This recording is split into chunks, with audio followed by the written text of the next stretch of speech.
I personally believe the entire reason I'm here is so that I can continue to grow and develop and help others and etc. Right. But I can't do that if I stay stuck and just tell myself this is it and never push beyond that. Hey there, welcome to Unboxing It, a podcast by Lara Wellman and me, Rowan Knox. Each week we tackle societal ideas and expectations that can stop us from leading full and authentic lives. We're so glad you're joining us. Let's get started. Welcome to Unboxing It. I'm Lara. And I'm Rowan. And we are going to talk a little bit about who we are and whether or not we should just accept who we are in every given moment, or whether or not there's room to spend some time thinking about it. It's a more complicated issue than people realize it is. It is. And I think that it comes down to, there's parts of us that say, well, that's just who I am. And that means you are digging your heels in and trying to demonstrate that you are empowered and not letting other people change you.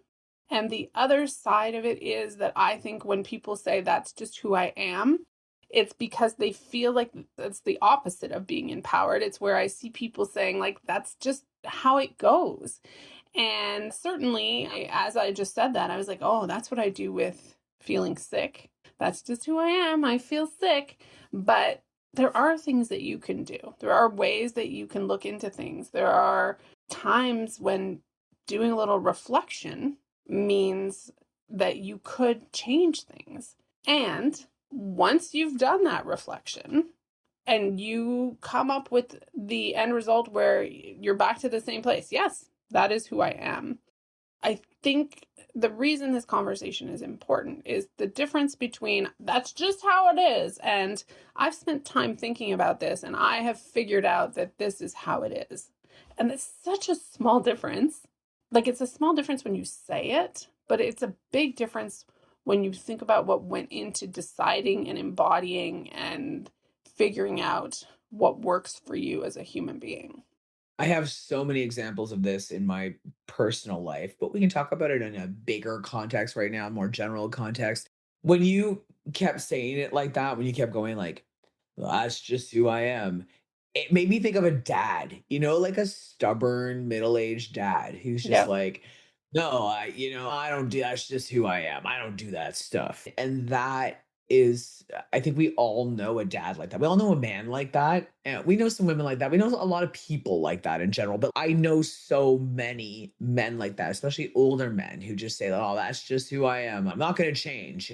And it's almost a defiance thing. Like, I think in that particular case, it feels really tied into something else that I was talking about earlier this week on Threads. I think it was yesterday.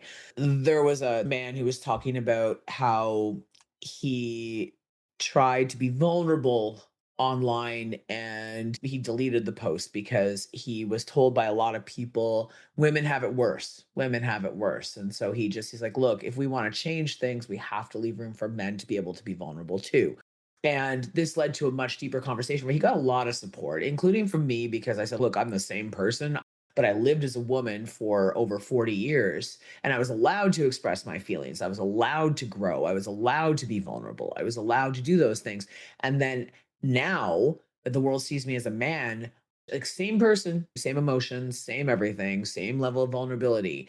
And I am often encouraged to keep it to myself.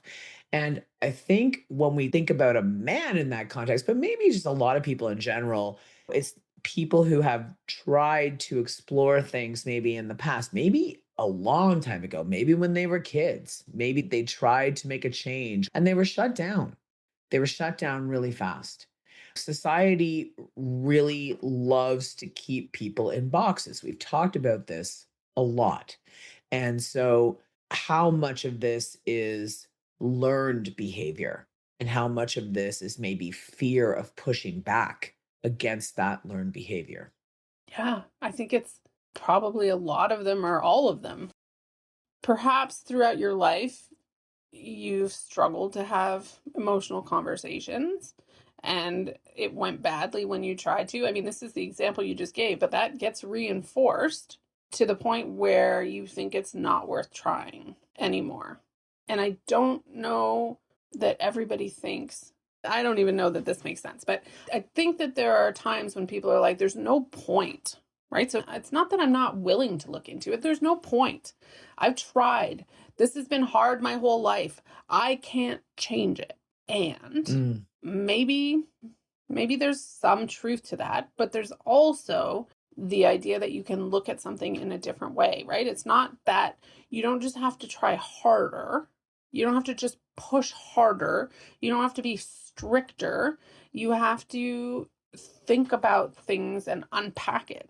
You have to ask yourself some questions. You have to ask yourself what you're willing to do to change it. You have to ask yourself if you believe that an alternative ending or way of being is possible. Because if you don't believe it's possible, it's not going to happen. Yeah. And also, I think we need to really examine the why, right? I think genuinely, when we look at changing ourselves as human beings and whether or not it is worth putting the work into making that change, maybe we are pushing it against beliefs, maybe we are pushing against intrinsic behaviors we've had for a really long time. Maybe we're pushing against fear. There has to be a strong reason to do that. So, whenever I'm looking at making changes in my own life, I often ask myself, is what I'm doing right now, is the way I'm living right now, is the way I'm behaving right now, is that working for me? If it's working for me, then there's really no reason to examine it. But if it's Mm-hmm. not working for me, no matter how difficult it might be for me to make that change, I still have to do it. I still have to at least try to do it because I go back to my transness and I know I do that a lot, but it is a very, I think trans people have a special place in society in which we do something that is very difficult to do and that a lot of people don't understand, and we do it anyway because we really need to. We have to. And so that's why I keep going back to that as an example in a lot of our episodes. But I, in a lot of ways, had it made as a woman, if you will, right? I was a very successful woman in my own right. I was a mother, I was a wife. I literally was like, the keynote speaker multiple times at women's events, International Women's Day. I was, and this will only matter to Canadians, but I was a Chatelaine Woman of the Year. I was a 2020 Woman of Influence, etc., etc. I mean, as far as women go, I was doing really well at womaning, but I was miserable. I was absolutely miserable. It was like a suit that never fit me. And transitioning, especially as a public figure, especially with other trans people already in my family, bringing on the whole idea of it being a contagion or something somehow, perpetuating that kind of stereotype, that misinformation that can really harm our community. I mean, for so many reasons, being middle aged, I mean, it was extremely challenging to do this. But I also knew that what I was doing before and who I was before wasn't working. It just wasn't who I was.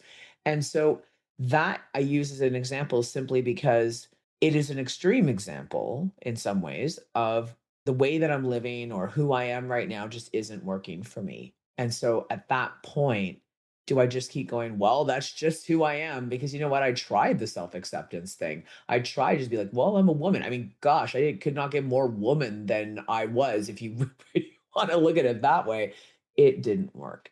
So when we are examining the idea of making changes, if it is a really difficult change, it doesn't mean necessarily that it can't be done.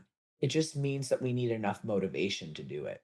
And potentially support. So, certainly as a coach, and my work as a business coach, I always leaned a little bit more to mindset and, not quite life coachy, but it felt like that with some people, right? Because one of the things that I could often see were mindsets and ways of being that weren't just about, well, if you just do this thing, change your pricing and everything will be better. It's like some of it is you don't believe it.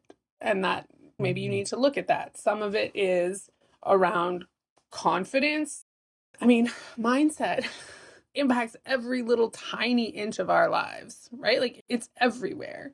And being certain that something can't change when the result of that thing is ultimately making you unhappy is just giving in my opinion, right? So if you are ultimately unhappy because of something that you think is just how you are, then to me it's worth saying, well, can we unpack that and figure out what we can do instead? And it doesn't always mean transitioning, right? It can mean just a little bit of introspection and a little bit of, so a good one for me is what if, right? So what if this bad thing happens? What if this bad thing happens? What if this bad thing happens? And I know it's annoying when you're in that mode of what if, terrible, terrible, terrible. If somebody's like, but what if it all works out? Is understandably annoying. But also, if you can start to like even consider a little bit of what if it worked out, even if it goes along with your what if it doesn't work out, but just like it's still there as an option, that starts to change your brain. It starts to change everything about what you believe is worth trying and doing. And so sometimes it's just considering. I'm not saying you have to believe it. I'm saying consider one alternative and try that on. Ask yourself to keep considering alternatives and see what happens. It can be as small as that. What if this is a good idea instead of something that's going to mean something bad? And if right away you come to the conclusion that no, it is not a good idea, then that's okay. But if there's an option for it to be something that works, let yourself feel that just a little bit. I like that. It's like planting the seed and you don't have to do anything with it just yet. You've planted the seed and just allowing yourself to entertain the thought that maybe some level of change could happen is huge. And I feel like I went off on a tangent about transness and I could already hear 2018 Twitter getting big mad at me because and this is why I always bring this up because I do think it's important. We do have to at least bring the idea of privilege into any conversation like this. Some people, if we go to say all the way to transition, it's simply not safe for them to transition. So they don't have that option, right? There are a lot of things that can get in our way. And also, I think that sometimes we can tell ourselves that there are too many obstacles in our way as a way of not even entertaining it. So I think both can be true. I think privilege and the obstacles that some people face are very, very real and sometimes make something impossible. That's true. And also, and I'm going to use myself again, sometimes we tell ourselves stories about where we're at. Like I remember telling myself a story for years that I could never make anything of myself because I only have a high school education. And as I've mentioned a million times in this podcast, I tried to go to school as a teenager, and I had a lot of obstacles, including some housing insecurity, that made it very difficult for me to go to school and graduate. So I didn't. I went back much later at 37. I graduated at 38 years old with a high school diploma. I do not have any more education than that. And for years, what I struggled with was that I could never be, I'm going to use air quotes because this means different things to different people, successful because I didn't have anything beyond high school. I could never be anything I wanted to be because I don't have the education. And if you're looking at like, I could never be a doctor or I could never be a lawyer, yeah, that's true. I could never be an engineer. Truth. That's you actually have to go get a degree for those things. But I limited myself for such a long time. And I told myself that over and over and over. The idea of even trying felt pointless. And I didn't have that education privilege. I really didn't. I didn't have the money to go to school. I didn't have the means to go to school. I had three kids at that time. Money was very tight. There was no way in a lot of ways that I could go to school. And that's the story I told. But I actually did manage to become quite successful in ways that matter to me and in some ways that I thought would matter to me and then ended up not really mattering. But I digress. I have a really amazing life now. I have a life that is extremely fulfilling. I have achieved all the things I've always dreamed about achieving. True story. And I only have a high school education. So, what changed? What changed was I stopped telling myself that I could never do anything that I set my mind to because I didn't have enough education. So, I think both things can be true at the same time. And there's just endless examples like this, right? It's, I'm not smart enough. Well, maybe you're not smart in certain ways because not all of us are equally smart in all ways. Maybe you are taking some kind of measure of your intelligence that was not the best way to measure your intelligence and just deciding that that's true forevermore. But no matter what, everybody has different strengths in different areas. And if you say, well, I struggle with this kind of thing, and then instead we say, okay, so what do you not struggle with? And how can we use that to your advantage? And if we can pinpoint that thing that feels easier for you and move with it, then suddenly you can see opportunities you couldn't see before. But if you're stuck in, I can't do it, I can't do it, I can't do it, then you're right, you can't do it. But if you're willing to stop and consider other options, so an example might be if you say, well, I'm not a good writer, which I've talked to a lot of people who've told me they're not a good writer, but they're great on video or they're great with their hands. And those things are very important also. So lean into that and don't tell yourself you can't do anything because you believe that you need to be a good writer in order to be successful at anything. And I do think that's how some people feel, right? Like, if I was going to be somebody who could be successful, I need to be like this, like this, like this, like this, whatever the list that they've created is. And if they don't believe that they can be those things, then that blocks them off from success. Versus, let's look at a different path, a different door, a different measure of success. And suddenly, all kinds of new possibilities pop up. It really is about utilizing what you have. And again, there is that nuance. There is that nuance where you have maybe somebody isn't a strong writer and they don't have that natural ability to throw words onto paper. And there are a million people who are actually very good at writing who don't realize they're good at writing. So there's that too. But if you don't try to figure out how to grow, and growing is going to look different for all of us. Like, I can accept I have an anxiety disorder. And Lara, you were instrumental at reminding me early last year that I should really go back on my meds, right? Because I was Mhm. not in a good place.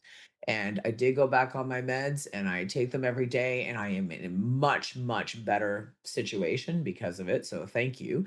And I will always have an anxiety disorder. I know that because I have had it my entire life since I was too young to even know what a panic attack was. I've always had an anxiety disorder. It's just that is the way my brain works. And so it is in its own way. I don't know if I go as far as to classify it as a disability, but it certainly does get in front of a lot of things that I try to do sometimes. But I've stopped telling myself that I can't do things because I have an anxiety disorder. And that's something I did for a long time. And now I'm like, no, you know what? I can take bigger risks even with an anxiety disorder. What I need though is to find ways to manage it. And I need to work on a lot of cognitive behavioral techniques and that sort of thing so that I can manage the stress when it comes up. And so that has allowed me to move forward in my life in a way that I couldn't when I kept telling myself, I'm too anxious for that. I'm too anxious for that. I'm too anxious for that. That being said, if I don't really need to do something, like for example, going into a really loud bar environment, it completely overwhelms me most of the time. It's just too much for my brain, too much for my anxiety. I really don't enjoy myself, right? And I could push through, but why would I push through? There's no need to do that unless I absolutely have to, and I don't absolutely have to. So I just choose not to do that. But if I needed to do that for some reason, I think I would have the incentive to try and figure out how to manage that better.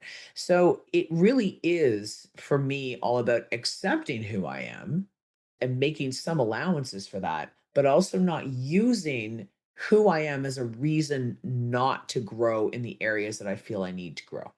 Yeah. I think the that's just who I am part becomes like a defensive roadblock. And what we're looking for is to ask ourselves what we want and to figure out how, and maybe if, but how it's possible. And this comes up in lots of ways. I like to try to find ways to push out of my comfort zone because I find that that helps me grow. So even if we go back to the example, I'm sure I've talked about this on the show before, but I did a stand up comedy course and I had a lot of anxiety and stress in multiple parts of that experience because it was really uncomfortable. And I powered through because I wanted to have done it. If I didn't want that experience, for example, I do not want to bungee jump. Right. Same. Could I? Probably I could do it, but I really don't want to. Therefore, pushing through the discomfort is not an incentive for me. And so, whenever you say things like, I wish I could, but I can't, then instead it's more about, I wish I could, can I? And that's it. That's a Mhm. little change in what I think this conversation is important about. It's not that you have to suddenly change things. It's not that if you're like, that's just who I am, you have to change it all. But it is, do you want to change it? Why do you want to change it? How could it change? Are you sure that you can't change it a little bit, even if it's not how somebody else would expect you to change it? But the point is that you have the ability to ask yourself what you want, decide what's worth the effort, and do some thinking so that you're not just stuck in this is what I thought it was once 20 years ago, and therefore that's what it is forever. There's this, first of all, that was really deep. Like, could I? Right? That's huge. That is the key, as opposed to just completely blocking it out. Just allowing yourself that permission to explore it. That's huge. I forgot the other thing I was going to say because that is just what happens when I, Is that just who you oh are? yeah, that's just who I am. Okay, I figured it out. I wanted to talk about the science behind this because I think some of this has happened because we've known for a long time, because it's very obvious that when you're young, you're constantly learning. You look at a baby and the baby grows and the baby's learning, and then suddenly it's a toddler and they're learning new words and then they're running. And this goes on, and you even watch it through like adolescence. And then by about 25, in most brains, the frontal lobe stops developing. And we have considered for a very long time that then people are fully formed. And so the story, the science told for a very long time is that is who we are. And we've talked about nature versus nurture. And there's been a lot of back and forth about that and whether or not we just come out the way we are, or are we made that way through experience, or a little bit of both. But what has been more recent that a lot of neuroscientists are now talking about is neuroplasticity, which basically means that our brains are still able to develop new neural pathways throughout our entire lives. And that is so cool. Learning that was a big part of how I learned that I could change some of my behaviors that I thought were very stuck, that they were rigid, that my brain had stopped developing. This is where I was.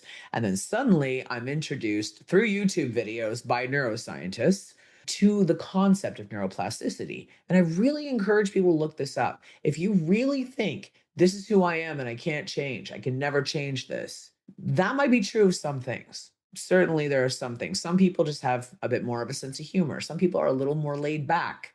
Some people are a little more forgetful, or like there are certainly some things in our lives that are not necessarily going to change easily, at least.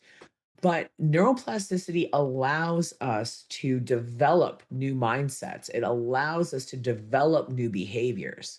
And so it is never too late. I'm a very different person approaching 50 than I was even 5 years ago. And it's not just because I transitioned, it's because I allowed myself to grow. I took risks that I never thought I would take. I was like, I'm in love. You know what I'm going to do? Leave my cozy little Ottawa suburb that I have been in forever, where my entire family lives, and I have all these people I know, and I'm really well connected in the city. I'm going to pick up and move to Toronto, which I never ever thought I would do. Always said I would never even consider. And I'm going to do it for love. I'm going to see what happens. And doing that was transformative. Suddenly, I am living a completely different life that suits me so much better. But the level of calm in my body, huge. It's been a game changer. And just the way I think about the world, I've had quite I don't want to call it a spiritual awakening, but I guess in a way, just how I see the world, how I see the universe, how I see other people, how I just everything has changed dramatically.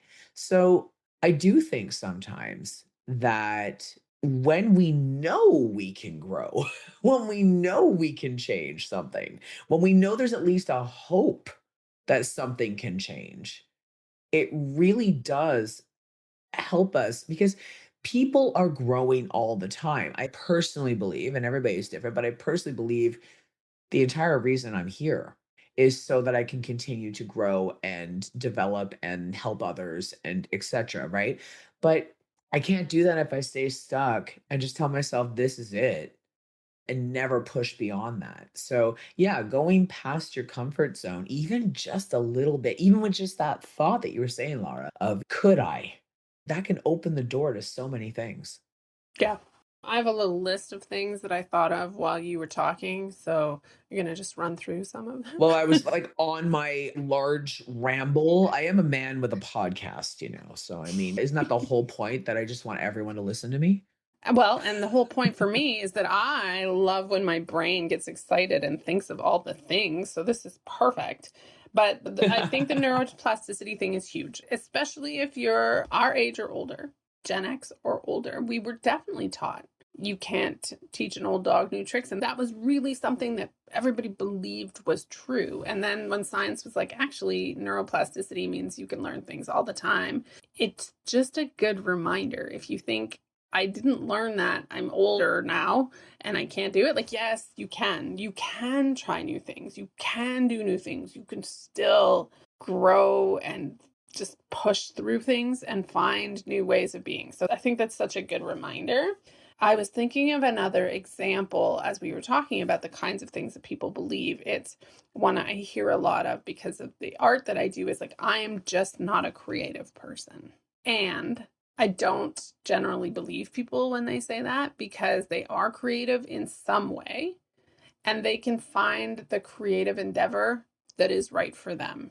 And that's again, that slight shift. I'm not creative. Okay. But what if you try a couple of different things and see if you like it? And that's where, if you hate it, don't keep doing it. If you're surprised and you want to try to find more of those skills, then do it, right? And I think that's ultimately what I hoped people would get out of this conversation. It's not that we think you have to change, it's that what my biggest hope is that you don't think you can't when you want to. It's okay to want something different than you have now. It's okay to change your mind about what you wanted before and decide that you want something new now. It's okay to want to push into ways of being that are completely different than you used to have. If none of those things appeal to you, like maybe this conversation isn't for you, but the point is you don't have to feel like you're stuck and nothing can change if you don't want to. That's the thing that I really hoped people would take away from this. If that's not what you want, if you hoped that something could be different, but it feels like it couldn't, This is when looking at it a little bit more and asking yourself a few questions could be a really interesting and worthwhile exercise. What I like to do is I like to ask myself, am I content? And for a long time, I wasn't content. There were a number of things I wanted to change. Today, when I ask myself, am I content with who I am? Yes, I'm very content. There's a couple little things I'm working on. Of course, I'm always working, some insecurities, and I tend to be a little defensive, which is sort of related to insecurity. So, like, I'm working on those things for sure. But overall, I'm very content with who I am and where I am. So I don't really need to change anything. If I say that's just who I am, that's just who I am right now. That's okay. And you know what? If that ever stops working for me, then maybe I start to question it a little bit more. And so, yeah, if you are content in your life, if things are going well for you, if you are happy with who you are and how you navigate the world, great. Then this conversation was not needed. If you are somebody who has resisted personal growth or change of any kind because you think it's not possible, maybe this conversation is for you to at Mhm, least explore it. So, yeah, I think it's a really healthy conversation to have. And if the conversation made you uncomfortable, sit with that for a little bit. mhm. Because when something has made me uncomfortable, it's usually because deep down I need to explore it a little bit more. And it's that whole piece of like, you can look into it without throwing yourself into a panic attack, right? We're just stepping into little questions and ways of thinking about things that can be different to see how they feel. That's it. It's just a little bit of exploration. A little bit of exploration, not testosterone and top surgery. Although maybe, I mean, who knows? Well, I'm just saying that's not step one. No, it's not step 1. That's like step 27. That's like Exactly. it's way down the line. And just taking the time to consider things does not mean that you are now committed through to step 84, right? Like that's again part of this is you can keep figuring things out and keep figuring out what's best for you. And like, let's just see what happens. My favorite thing that I've seen some people do is they go, "Okay, yeah, I could see how that might be something I wanna look at, but I'm not gonna look at it right now, but I acknowledge I need to look at it, and I'm gonna look at it later." That's cool. Good for you. Maybe you know you don't have the bandwidth right now, but you know it's something you wanna look at. I commend you, right? As opposed to just rushing right in when maybe you're not ready to rush right in. So, yeah, it is totally okay to take everything like that at your own pace. Yeah. It's that empowered piece, right? It's not that life is happening to you. It's not that you don't have control. It's just that you do have enough control to say maybe one day, but not right now. And so keep just stretching into things, keep asking questions, keep questioning when you feel stuck to figure out what alternatives could exist. And that's what I hope people take away from today. Thank you so much for joining us today. This was such a cool conversation, and it's got me thinking all kinds of ways. If you have anything to say about this, if you are excited we talked about this, uncomfortable we talked about this, big mad that we talked about this, feel free to drop us a line. You can send us a message via email. You can write something on our Substack. We love to hear from you. Feel free to hit the subscribe button, download all of our latest episodes. And if you are somebody who has something to say, if you think that we have missed something important and you are someone who is knowledgeable in that area, let us know. Maybe we can have you on for an episode. Love it. I will also say if you enjoy the show, we would love some more reviews on Apple Music, Spotify, all the places. So just remember that. We appreciate your time and effort with leaving us ratings and reviews. And I think that's it for this time. We will see you all again in 2 weeks. Have a great have a great life. Have a great life. I don't know. Have a great life. But like not in a mean way. I mean it. I mean it. It's a sincere. Have a wonderful. No, we're just gonna leave this in. We're leaving that one in. That's I let this is just complete honesty. I love it. Let's just blooper this thing. All right, everyone. Thank you for joining us. We'll see you next time. Thank you for listening to Unboxing It. We're so glad you did. If you like what you heard and you want to help us keep making episodes, please leave us a rating wherever you heard this one. You can also subscribe to the Unboxing It Substack to get access to all of the latest news and some special bonus content. And hey, truly, don't forget to find some moments of joy today. You deserve them. Take care out there, and we'll see you next time.